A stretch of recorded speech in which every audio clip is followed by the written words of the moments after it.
internet. I tried to do something different with the lighting today. Hopefully it will actually work out better.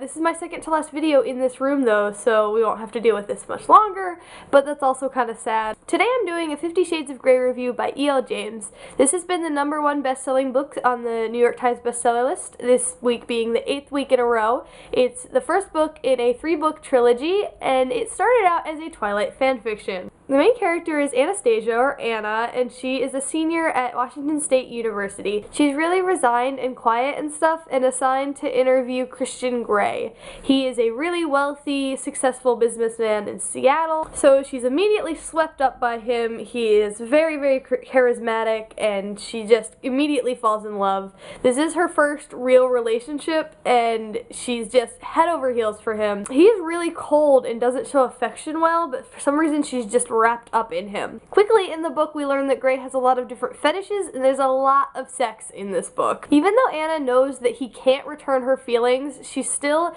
really attached to him, and there's a very big inner turmoil between her good girl side that knows that he's no good for her and such, and her side that still really likes him. This being the first book in the series is only actually a few weeks of their relationship. Their relationship progresses very quickly. I picked this book up because I knew a ton of different people that have read it, and that it came from a fan fiction, and I'm a fan of fan fiction. I don't know if I'll read the other books in the series. There's a lot of sex in it, and I'm not really into reading about bondage.